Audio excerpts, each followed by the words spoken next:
Me chamo Emanuel Melo Matos de Castro, eu sou bacharel em filosofia com mestrado em filosofia e ética e doutorando em filosofia ambiental. O meu trabalho é todo baseado em filosofia ambiental, de acordo com um trabalho de campo que realizei na Amazônia, onde eu pude confrontar conhecimento com realidades e vivências locais. A nossa conversa é sobre o nosso tempo, sobre catástrofe climática, sobre extinção das espécies, sobre o planeta se tornar inabitável em uma centena de anos, sobre o homem ter se transformado numa força geológica. Os cientistas chamam essa época em que os homens conseguem influenciar e manipular toda a superfície terrestre de antropoceno, ou seja, a época dos homens, quando os homens conseguem ser força tão grande quanto maremotos, terremotos e modificar para sempre a superfície da Terra e a própria condição de habitação nesse planeta.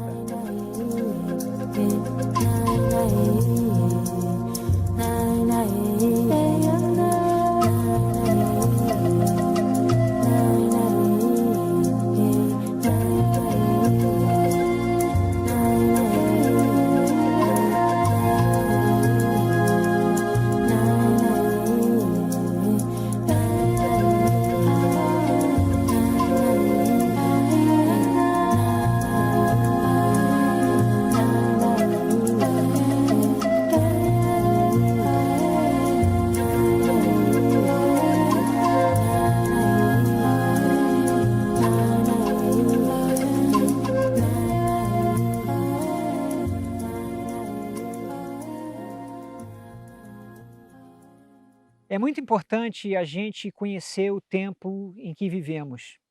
Em que tempo nós vivemos?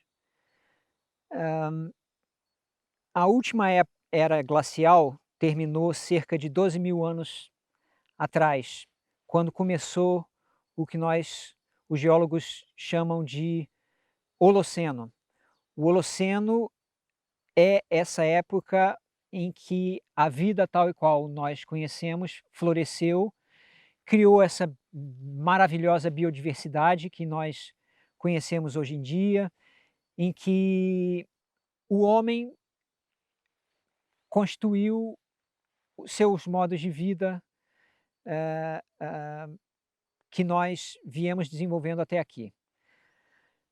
O Holoceno, para alguns geólogos, que dura até hoje, mas para muitos geólogos, nós entramos recentemente numa nova era que é chamada de Antropoceno. Por que os geólogos chamam essa nova era de Antropoceno? Porque os humanos, através de suas atividades, passaram a constituir-se como forças geológicas. O humano, nas suas atividades, consegue hoje em dia modificar a superfície terrestre de uma forma tão impressionante quanto grandes terremotos, grandes maremotos, ou até muito mais do que isso. A gente vê mudanças na superfície terrestre de uma forma absolutamente impressionante. E por isso foi dado o nome da nossa era de Antropoceno, ou seja, a era do homem. Esse Antropoceno, alguns estudiosos dizem que começou com o advento da agricultura, outros dizem que começou com a invasão europeia nas Américas e a colonização das Américas, quando, na modernidade, a matéria e a energia passaram a estar à mão muito facilmente manipulável, muito à disposição, o que o Jason Moore chama de cheap nature, e outros pensadores acreditam, talvez a maioria deles, que o antropoceno começou com a Revolução Industrial. Mas nós sabemos que a Revolução Industrial só aconteceu por causa da colonização das Américas, ou seja, a partir do momento que você teve acesso fácil e barato às matérias, hã, e às energias, obviamente que quando eu falo energia, no caso, inclui-se o trabalho escravo de escravos trazidos forçadamente da África. Se você misturar a a matéria barata com a energia, eh, gratuita, você tem todo a possibilidade da revolução industrial, e nesse momento começou uma aceleração da concentração de dióxido de carbono no ar. Eh, digamos que hoje em dia nós quase dobramos a concentração de dióxido de carbono na atmosfera em relação à revolução industrial. Porém, nos últimos 50 anos, aconteceu o que nós hoje em dia chamamos de grande aceleração. Foi quando as tecnologias permitiram no pós-guerra, mas já toda a tecnologia desenvolvida para a guerra, para as grandes guerras, houve uma aceleração de desenvolvimento tecnológico muito forte por causa das grandes guerras, e essas tecnologias passaram em tempos de paz, digamos assim, apesar da Guerra Fria, adquiriram novos desenvolvimentos e houve também uma explosão demográfica muito grande, e essa grande aceleração fez com que, nos últimos 50 anos, a concentração de dióxido de carbono, na atmosfera explodisse, e hoje em dia nós estamos com cerca de 400, caminhando rapidamente para 420 partes por milhão, na atmosfera. Isso leva a um aquecimento global 1,5 graus acima da época da Revolução Industrial, sendo que 2 graus deveremos chegar na metade desse século, e se tudo for controlado, tudo for, correr bem, chegaremos ao fim do século com apenas 3 graus de aquecimento global, o que já significa a extinção de milhares de espécies, a migração desenfreada de populações e espécies em direção aos polos norte e sul, a inviabilidade de habitação e de qualquer tipo de existência, a não ser talvez com 3 graus as baratas, mas a gente vai mudar radicalmente o mapa mundi e também o modo de existência e de vivência de todos. Além disso, é claro, a gente tem que contar com toda a poluição e todo o dano que fica por milhares e milhares e milhares de anos. Por isso que os geólogos chamam essa época de antropoceno, porque é uma época em que os homens se transformaram numa força geológica capaz de destruir a tudo e a todos, inclusive a si próprio.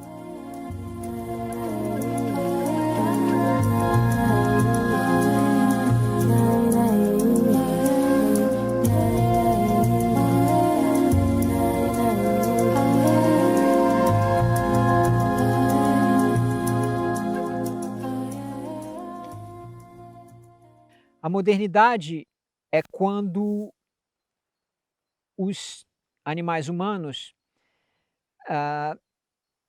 realizam uma bifurcação entre a sociedade e a natureza, entre o homem e a natureza, entre a cultura e a natureza. Essa é uma ideia do filósofo americano Whitehead,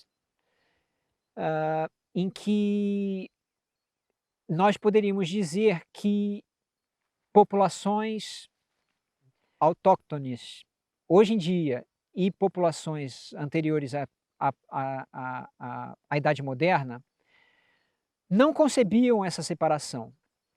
A gente pode ver nas artes, por exemplo, o surgimento dessa separação, desse modo de pensar separado, através do surgimento da paisagem. Até o Renascimento, as artes não possuíam paisagens e de repente passam a constituir paisagens que significam algo, mas sempre um homem destacado, seres humanos destacados em relação a essa paisagem criada. É quando você cria a distinção entre homem e natureza. Ah, na ciência, você começa, Galileu, Copérnico, Newton, eles começam a fazer experimentos de observação em que eles começam a produzir distanciamentos em relação à natureza, ou seja, você se destaca da natureza e começa a fazer experimentos com essa natureza. Mas o mais importante é na filosofia, que a gente tem,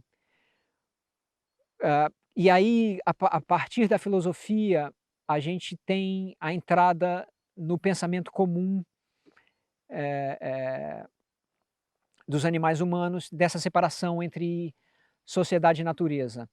Primeiro com Francis Bacon, mais especificamente e grandemente através de Descartes, a gente conhece uma grande separação entre homem e natureza, onde, por que é o mais significativo a partir deles? Existe uma hierarquização, ou seja, Descartes diz que a natureza é inanimada, inerte, matéria manipulável por essa mente, essa cultura, essa sociedade superior, ou seja, como se mente fosse superior ao corpo e a gente fizesse uma separação definitiva entre ah, ah, seres pensantes feitos iguais a Deus, como os animais humanos, em que eles, ao se distinguirem, ao se afastarem da natureza, ao se pensarem superiores a essa natureza, colocam essa natureza à sua disposição. Ou seja, a matéria é manipulável, a matéria deve ser dominada em prol desses seres superiores, os humanos. A partir daí, e com essa ideia na cabeça, juntando com a colonização das Américas e a disponibilização de matéria e energia muito facilmente para essa civilização que se separou da natureza, quer dizer, em pensamento, naquela época, que é uma época moderna, todos nós temos esse tipo de pensamento. Nós partirmos, nosso modo de vida é baseado 100.000% nessa separação, mas o antropoceno, ele uma filósofa belga chamada Isabelle Stangers, ela chama de intrusão de Gaia, é exatamente esse antropoceno, essa intrusão do sistema Terra nas nossas vidas, ele vem colocar de volta essa questão, esse problema. É como se dissesse: olha, você não se separou em nenhum momento da Terra, você jamais esteve separado da natureza, você jamais esteve, foi superior à natureza, você sempre foi parte da natureza, é a natureza. Natureza aqui não é essa material inerte que nós dominamos e que nós manipulamos. Natureza aqui eu deveria esclarecer que é um processo. Natureza nada mais é do que um processo de transformação permanente. Não é um fundo como um quadro do Renascimento, não é uma matéria manipulável, mas é a transformação de tudo e de todos o tempo inteiro. É essa vida se transformando orgânica e inorganicamente, essa relação permanente de tudo com tudo, essa transformação e a colaboração de transformação permanente. Portanto, nada mais é do que um processo, não é um quadro, não é alguma coisa inerte, mas é o processo em si. Isso é o que é a natureza, que nós não nos destacamos, nós fazemos parte dele permanentemente, ou eternamente, ou impossível de separar-se. Bom, ah, com essa ideia de manipulação, a gente construiu um ambiente separado de nós, em que nós manipulamos eles ao nosso bel prazer. Tudo deve ser posto à nossa disposição. Tudo deve ser manipulado para que a gente construa o que nós chamamos de tecnologia, que diferente da técnica, tecnologia vem a ser ah, ah, produtos e serviços que facilitem a vida humana. Isso é tecnologia. Tecnologia é facilitação da vida humana. E é isso que nós buscamos o tempo inteiro. Hoje em dia, a nossa vida é exatamente isso. Tecnologias mais modernas, mais avançadas, que a nossa busca permanente por esse progresso, a ideia de progresso, de desenvolvimento, a gente fez, através do pensamento moderno, também surgiu nessa época, quando a gente criou ah, eh, uma superioridade do pensamento econômico, em que a economia passou a ser a base de tudo, a infraestrutura. É como se a economia, hoje em dia, a gente lê qualquer matéria, vê qualquer jornal, conversa com qualquer pessoa, lê qualquer livro, tudo, a base de tudo é a economia. É como se a economia fosse a base da vida humana, a, a base de qualquer coisa. Ao contrário, a economia, a gente está descobrindo agora no antropoceno, é exatamente ao contrário. Ela que tem a base no sistema Terra. Se a gente destrói o sistema Terra, não há mais economia possível. Ou seja, não há vida, não há economia possível. Então, ao contrário da economia ser a base de tudo, a base de tudo é o contrário, é a vida, é o sistema Terra. É esse processo de natureza que nós conhecemos, que nós estamos conversando agora. A modernidade é totalmente baseada em inverter uma relação e transformar uma hierarquia, uma superioridade dos animais humanos e de uma forma de pensar moderna, ocidental, que se baseia na manipulação de matéria e de energia que devem estar à disposição nossa o tempo inteiro.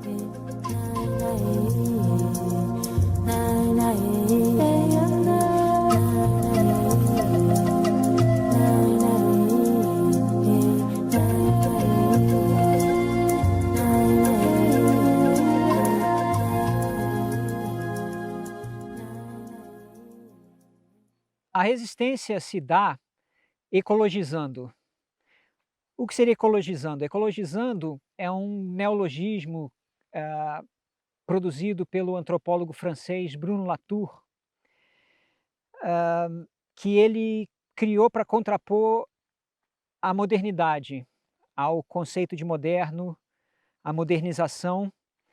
Como nós sabemos, a modernidade é uma época que veio logo após a Idade Média, quando o centro de tudo era Deus. E a modernidade veio a substituir a finalidade da vida, deixa de ser Deus e passa a ser o homem.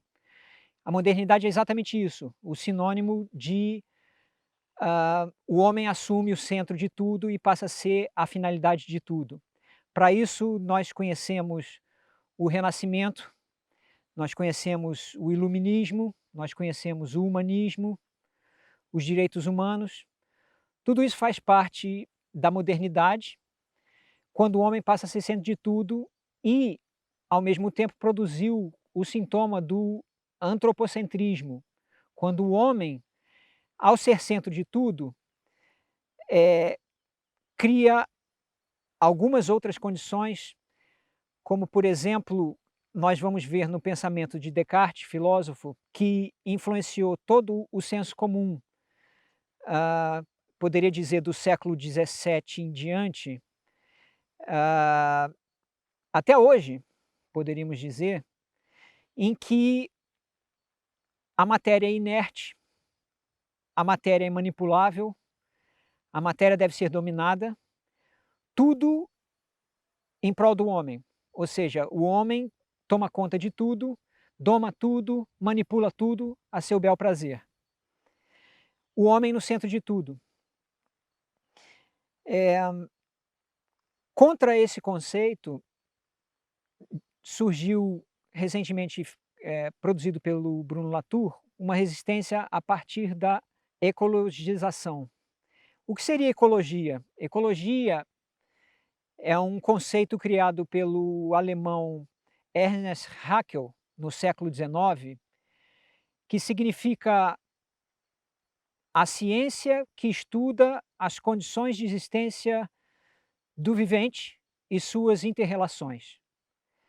E é exatamente essas inter-relações que são a própria condição de existência de qualquer vivente.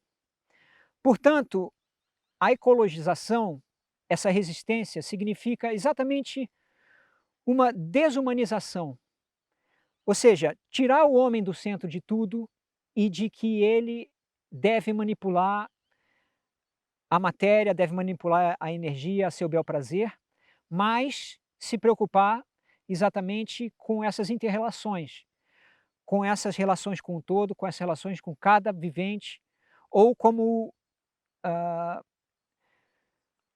ou até mais amplamente como as sociedades animistas poderiam dizer, com tudo e todas.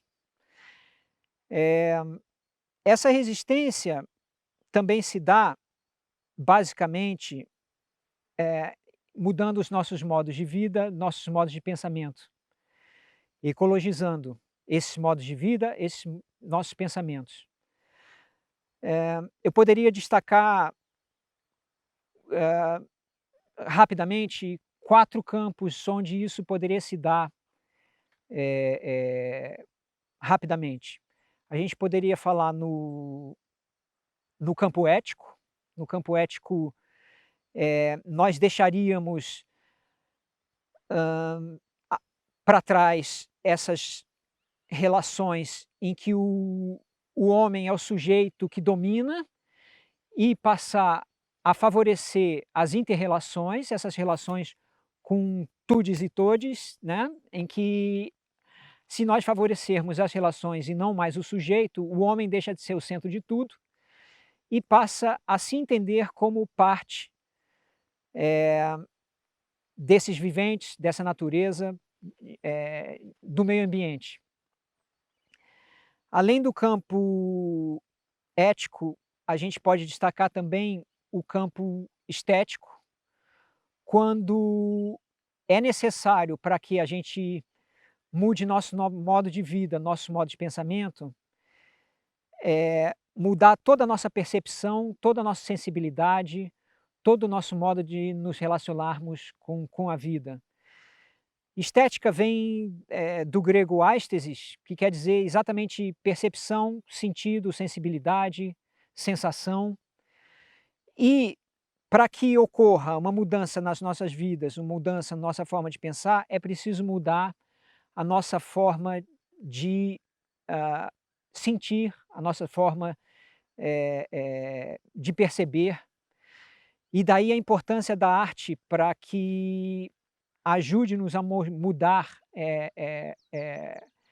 a nossa forma de perceber, a nossa forma de sentir. A arte nos contrapõe o tempo inteiro dúvidas, problemas, ela nos inquieta, ela nos faz pensar. Então a arte é fundamental nesse aspecto para mudança de um modo de pensar e de um modo de sentir e um modo de viver. Ainda destacaria, mudanças no modo de pensar e de agir jurídicas, quando a gente deveria favorecer uma jurisprudência local e não leis universais, e pragmática, ou seja, ela muda de acordo com a mudança, ela se transforma de acordo com a transformação, ou seja, ah, são relações que estão sempre mudando e a nossa forma de nos relacionarmos também muda o tempo inteiro. E, finalmente, o campo político também é fundamental. Esse campo político, ele tem que ser ampliado, não para uma política humanista apenas dos homens e de apenas alguns homens, como nós sabemos, lembrando sempre das 3 ecologias do Félix Guattari, que uma ecologia ambiental tem que vir sempre junta de uma ecologia social e uma ecologia mental. Essa política, ela tem que ser ampliada para uma cosmopolítica. O que seria uma cosmopolítica? Seria alguma instância, uma espécie de um parlamento de tudo e de todos. Um parlamento animista, um parlamento em que tivessem vozes não apenas humanos, mas também animais, vegetais e também corpos animistas como rios, atmosfera, ah, e tudo que participasse do que nós chamamos do sistema Terra.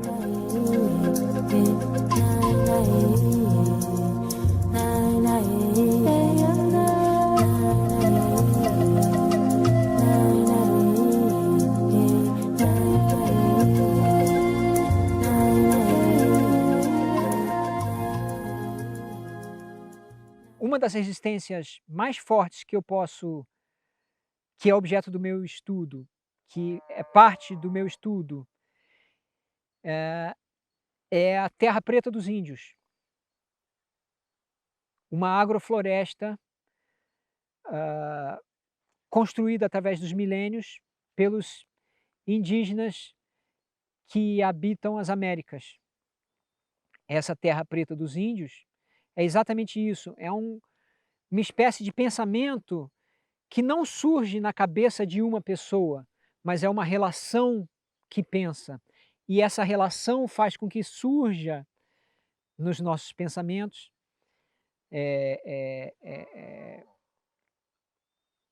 tecnologias, porque também são tecnologias, que os indígenas desenvolveram nos últimos 3, 5 mil anos, que vem a ser da seguinte forma.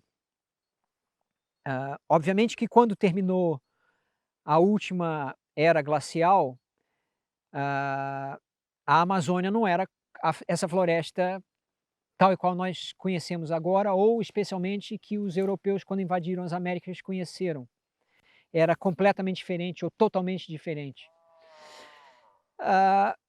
Essa floresta amazônica, assim como outras florestas, elas são constituídas na relação. E nessa relação constituída, os indígenas foram fundamentais nessa relação. Eles construíram sistemas de compostagem ao longo ou próximo às suas aldeias, que propiciaram ao solo amazônico não apenas a constituição de capoeiras, agricultura por parte deles, mas também de surgimento de árvores frutíferas e árvores fundamentais para o desenvolvimento da vida e da biodiversidade na Amazônia como um todo. Além disso, o surgimento dessa floresta, ou dessa compostagem, dessa terra preta dos índios, é fundamental. Esse sistema Terra, ele é tão lindo e a gente não pensa dessa forma, mas se a gente for conhecer profundamente esse sistema Terra, a gente vai saber, por exemplo, que o fósforo fundamental para o crescimento da floresta amazônica, esse fósforo não é encontrado no solo amazônico.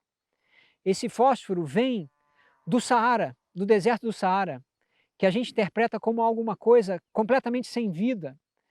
Pois bem, é esse deserto do Saara, através dos ventos da atmosfera, traz por milhares de quilômetros o fósforo para o solo amazônico, necessário para que a gente conheça a floresta amazônica e construa a floresta amazônica.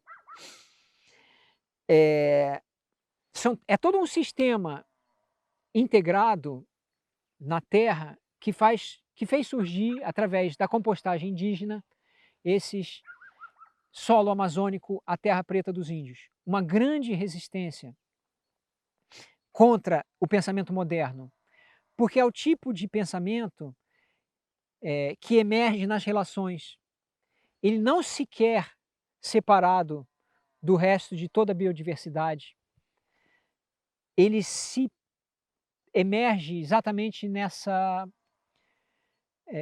relação entre todos os seres vivos e até entre os seres inanimados. A terra preta é, como eu dizia agora há pouco, uma resistência de uma sociedade que não foi construída através do que nós chamamos, os historiadores chamam, nos últimos 5.000 anos, que surgiu na Ásia Menor e difundiu-se pelo norte da África e pela Europa, de a forma-estado. A forma-estado nasceu com os impérios tiranos, mas essa forma-estado vem se perpetuando ao longo dos tempos até o Estado moderno, como a gente conhece hoje em dia. Mas essas sociedades que resistem são sociedades que o antropólogo francês Pierre Clastres chama de sociedades contra o Estado.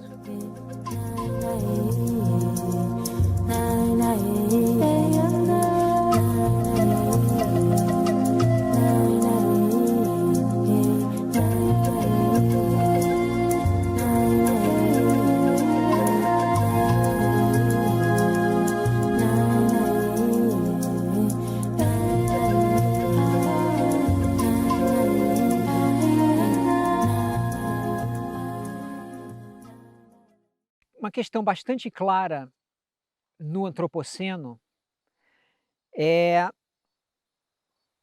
a da homogeneidade e da heterogeneidade. O que nós estamos vendo na grande aceleração e no antropoceno é de cada vez mais os modos de vida e os modos de pensamento se tornarem homogêneos, ou seja,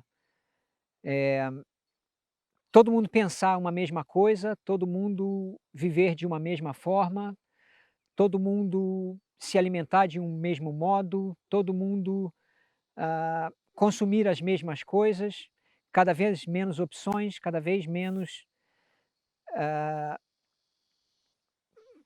problematização, cada vez fazer com que nós tenhamos menos escolhas. Basicamente isso se dá no antropoceno, por exemplo, quando você derruba a heterogeneidade de uma floresta, de uma biodiversidade, de locais onde existe vida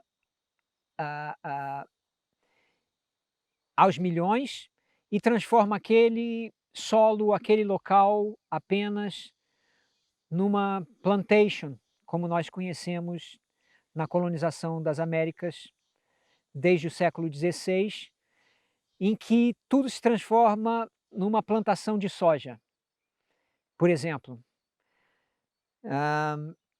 Essa plantação de soja vai fazer com que exista apenas a soja, que você mate os micro-organismos do solo, que você mate os vermes, as minhocas, que são fundamentais para a vida, que você mate as abelhas, que você faça desaparecer toda a biodiversidade daquele local. Mas isso que é um fenômeno do antropoceno, porque você universaliza os pensamentos, ou seja, você controla o desejo de uma forma com que todas as pessoas desejem sempre as mesmas coisas. Então, o que um americano médio deseja, basicamente será o que nós todos desejaremos, o que o europeu desejará, o que um asiático desejará, e que todos nós passaremos a desejar em breve, ou seja, homogeneizando o desejo e controlando o desejo dos povos da Terra. Dessa forma, todo mundo quer a famosa frase do Ford no início do século XX, todo mundo pode escolher o que quiser, contanto que seja um tipo específico de Ford, de carro Ford. É basicamente uma frase absolutamente típica do antropoceno, onde todo mundo passa a desejar a mesma coisa, todo mundo passa a pensar da mesma forma, ao contrário, do fenômeno da vida. O fenômeno da vida, ele só se dá na heterogeneidade, quando você tem uma biodiversidade muito grande.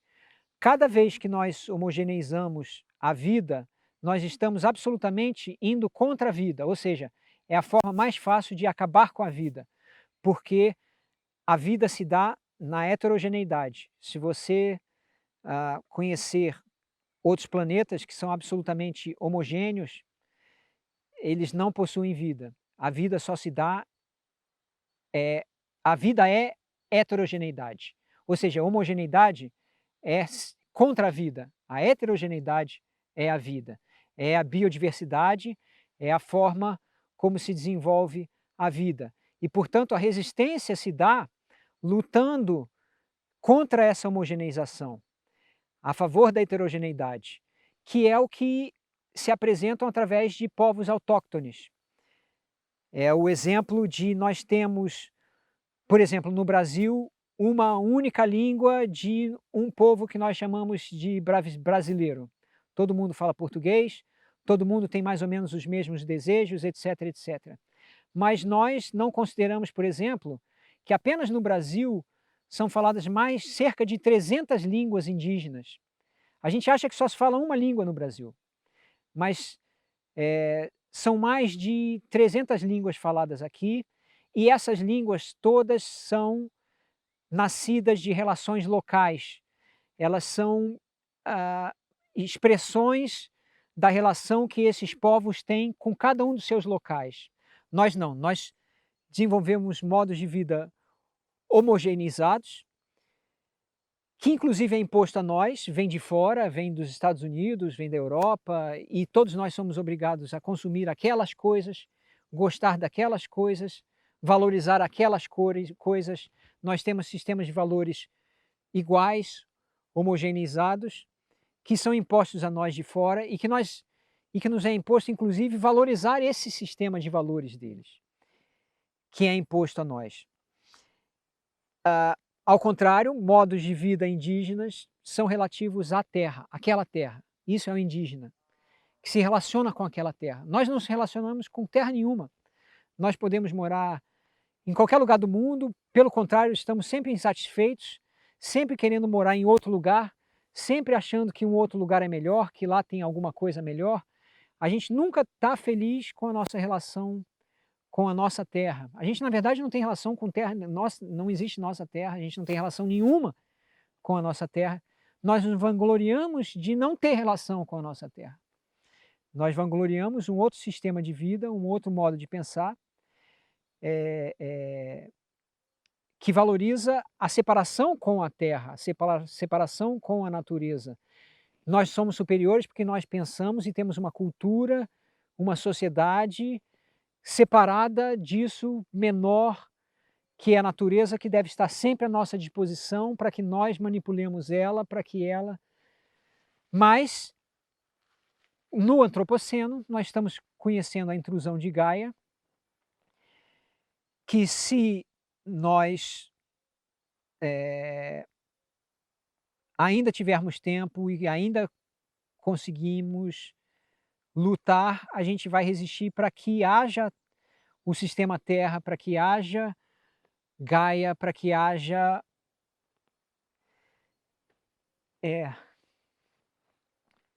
a humanidade também, e que haja a biodiversidade e o sistema que valorize não apenas uma espécie, mas todas as espécies, que a gente conviva em harmonia com todas as espécies, em que haja uma política, uma cosmopolítica, em que todos sejam ouvidos, não apenas animais, não apenas animais humanos, não apenas alguns poucos animais humanos, não apenas uma casta desses poucos animais humanos que cada vez são menores. A gente vê hoje em dia, por incrível que pareça, enquanto o sistema Terra sofre terrivelmente, degradando-se e a catástrofe climática acontece, paralelo a esse processo, a gente tem uma homogeneização tão grande, mas tão grande, que hoje em dia 8 pessoas possuem toda a riqueza que metade da população da Terra tem. 8 pessoas apenas possuem a mesma riqueza. A gente pode chamar essas pessoas de pobres, mas pode também chamar de pessoas que têm outro modo de vida. Eles não são pobres, pelo contrário, eles são bastante ricos na sua relação com a Terra. Enquanto alguns se enriquecem da Terra, outros se enriquecem na Terra, né, nessa relação direta com a Terra. Essa resistência, ela deve se fazer lutando contra a catástrofe climática, ela deve se fazer contra todo e qualquer tipo de poluição de ideias, de interna de nossos corpos, de todo o sistema Terra, seja na hidrosfera, seja na litosfera, seja na atmosfera. Essa resistência se dá em todo e qualquer tipo de luta contra a homogeneização e pela heterogeneidade de todas as formas de vida, de valorização de todos os modos de pensar, de todas as relações com a Terra. Isso se dá quando a gente reconhece que nós não somos. A gente devia pensar sempre como um astronauta, ou seja, nós não existimos sem o ar que nós respiramos, que vem da Terra. Ou seja, nós não existimos nem um segundo separados da Terra, apesar da gente pensar o tempo inteiro que nós somos separados e devemos manipular ela. Não existe um segundo em que a gente possa viver separado dela. Pelo contrário, nós nos individuamos tanto quanto um graveto, uma árvore, os outros animais, um objeto, nós nos individuamos da mesmíssima forma, ou seja, através dessa relação. Mas a gente parte sempre do ponto de vista do sujeito, em vez de partir do ponto de vista da relação. É a relação que nos cria, e não a gente que cria algo. E se a gente destruir o sujeito que se acha superior, destruir esse meio ambiente, não haverá mais meio ambiente, não haverá mais animais humanos. Por isso, a luta pelo meio ambiente, a luta pelo meio, é uma luta pelo meio mesmo. A gente não há uma origem superior, existe um meio de luta, um meio por lutar, um meio onde nós estamos inseridos o tempo inteiro, nós somos ele, nós fazemos parte dele. Por fim, eu diria que um grande pensador francês chamado Gilles Deleuze, no qual eu me baseio boa parte dessas ideias, ele diz uma frase que é muito linda, que diz o seguinte: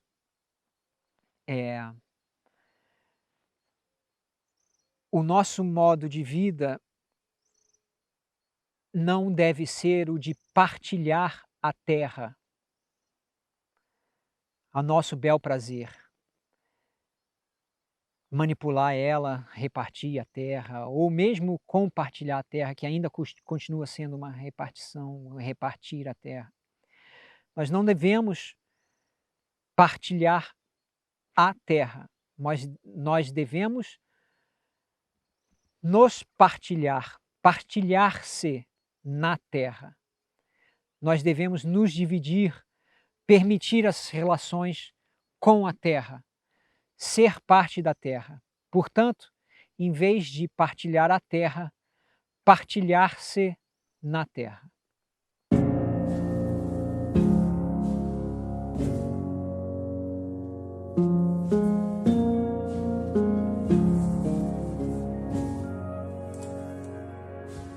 I'm already there, I'm already there.